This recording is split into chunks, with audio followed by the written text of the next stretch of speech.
So we're talking about the point in your life when you were antagonistic to Christ. So prior to saving faith, obviously. When in your life, and for about how long would you say you were in that state? I was 13 years old, and so I went to this church, and I actually went to Sunday school there as a 13-year-old, and they asked me to open to the book of John, and I couldn't find it, and I was very embarrassed, and I found 1st, 2nd, and 3rd John, and so I asked them which book of John, and the Sunday school teacher, he didn't understand where I was coming from, and so he said the Gospel of John, you know, in a voice that made me feel stupid.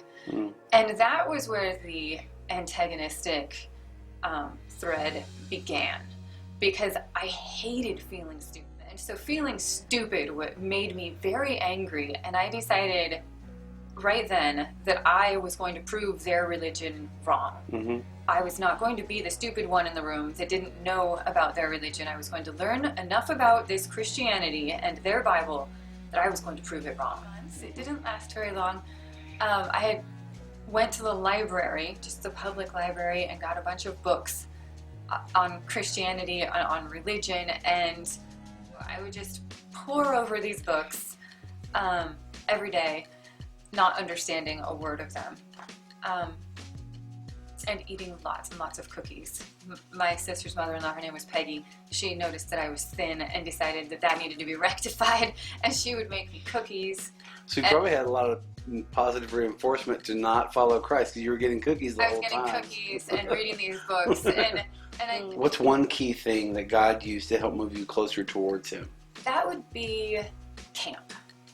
Okay. So basically everyone at this camp was very different from the people that I had known previously. The people at this camp were kind to each other.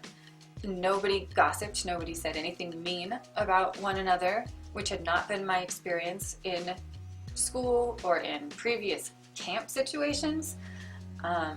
They were just genuinely kind. It seemed like loving people. One thing that really appealed to me at camp was the speaker. So I was this person who prided myself on being intelligent.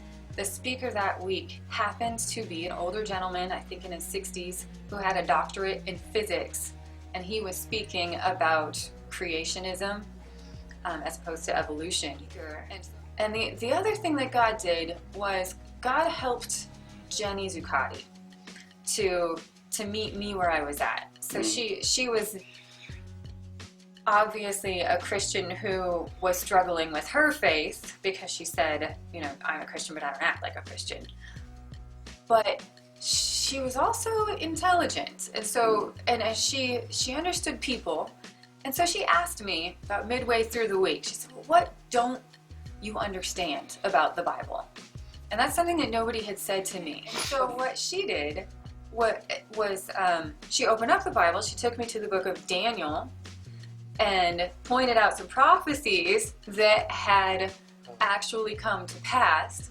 And then she took me to the book of Revelation and pointed out some scary prophecies that were going to come to pass. And so that made me realize that this was a big deal. So logic and fear is what got you. Logic and fear drove me to God. Yeah. But the beginning of wisdom is fear of the Lord. Exactly. Yeah. So, what is one piece of advice you would have for Christians on like what to say or how to relate to someone in that stage? I would say be kind to them. If anyone at that camp that week had been unkind, not only to me, but to anyone else, I would have judged all of Christianity based on that. So the kindness was a really big deal. I think a lot of people are won to Christ simply through kindness. And just keep doors open. Like, Peggy just took me to church every week. And through church, I went to camp.